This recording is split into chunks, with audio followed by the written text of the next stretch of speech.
요즘 배달치킨 시키실 때 가격 보고 좀 놀라시는 경우 점점 많아지시죠. 다들 플랫폼 수수료 때문이다 뭐 이렇게 생각하시는데 오늘 저희가 살펴볼 자료는 좀 다른 얘기를 하고 있어요. 어쩌면 우리가 문제의 본질을 좀 놓치고 있는 걸 수도 있겠습니다. 여러분이 보내주신 이 분석 자료, 이게 현재 배달 시스템의 구조적인 문제를 파고들면서 상당히 파격적인 대안까지 제시하고 있거든요. 높은 배달비의 진짜 원인이 뭔지, 또 여기서 제안하는 해결책은 얼마나 현실성이 있을지 한번 깊이 파헤쳐 보겠습니다. 네, 이 문제의 핵심과 또 제시된 아이디어의 실체를 파악하는 게 오늘 저희 목표입니다. 자료에 보면 되게 흥미로운 예시가 나와요. 그 매장에서 2만 원짜리 치킨 있잖아요. 이걸 배달시키면 실제로는 2만 3천 원에서 2만 5천 원까지 내게 된다는 거죠. 그 이유가 소상공인이 배달 한 건에 6천 원이 넘는 비용을 부담하기 때문이라는데 이게 이제 단순히 플랫폼이 가져가는 그 수수료만의 문제는 아니라고 지적해요. 그 6천 원이라는 비용이 이게 구체적으로 그럼 어떻게 구성되는 건가요? 네, 맞아요. 그 6천 원 안에는 당연히 플랫폼에 내는 중개 수수료도 포함되어 있겠죠. 하지만 상당 부분은 라이더에게 지급되거나 혹은 배달 대행사가 가져가는 소위 말하는 배달료라고 분석을 합니다. 그래서 이 자료는 바로 이 오토바이 중심의 배달 방식 그 자체에 좀 주목을 하는데요. 현재 시스템이 왜 고비용 구조일 수밖에 없냐. 그 이유로 첫째는 높은 사고 위험성, 그리고 유류비, 보험료, 또 수리비 같은 만만치 않은 유지 비용, 그리고 또 한정된 시간 안에 처리할 수 있는 배달 건수가 제약이 있다는 점을 꼽아요. 아, 시간당 처리 건수 제한도 있군요. 네. 그리고 빨리 배달하려고 하다 보니까 안전은 좀 뒷전이 되는 그런 악순환도 문제라고 보고요. 실제로 통계청 자료를 인용하는데 지난 5년간 치킨값이 28% 올랐고 외식 물가 평균은 25% 넘게 상승했거든요. 이게 결국 배달 비용 부담이 가격에 고스란히 반영된 결과다 이렇게 분석하는 겁니다. 결국에는 가게 사장님도 힘들고 소비자도 부담이 커지는 그런 구조라는 거네요. 그렇죠.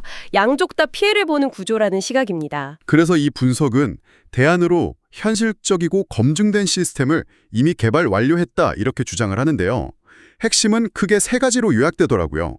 첫째가 2,000원대 고정수수료, 둘째는 친환경 전기차 기반의 배달 시스템 도입, 그리고 셋째가 플랫폼 독점 이익구조 철폐.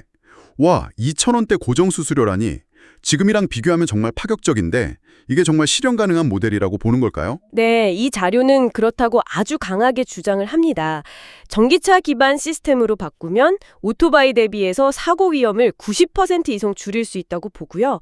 그리고 유료비 대신 전기료를 내니까 유지비도 훨씬 저렴해진다고 설명을 해요.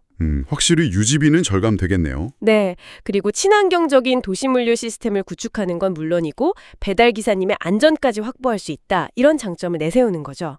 아까 말씀하신 플랫폼 독점 이익 구조 철폐, 이건 어떤 의미인가요?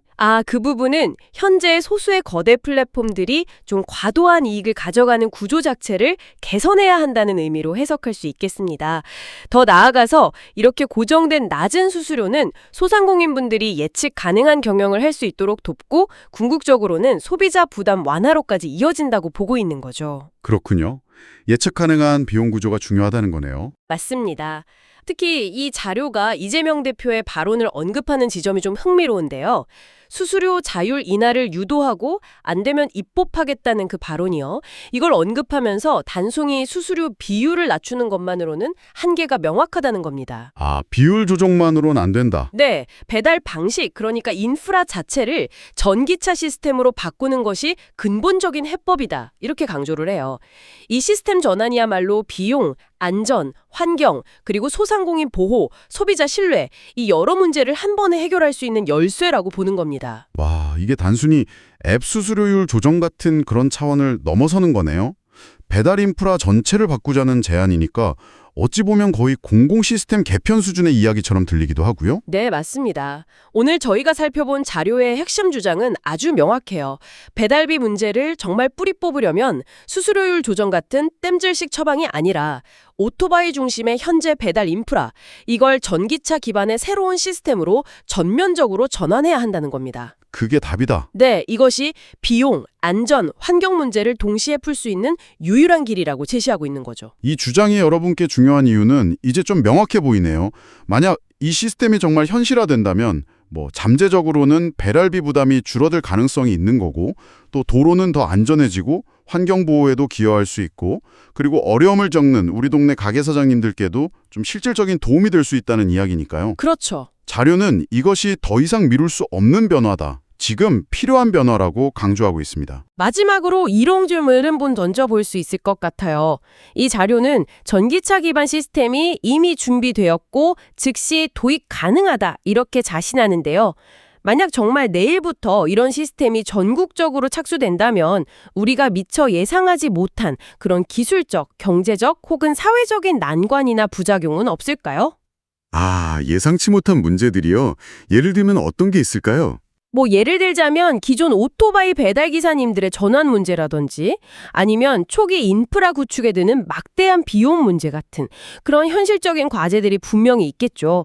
바로 이 지점에서 우리가 좀 더 깊은 고민을 이어가 볼 수 있겠습니다.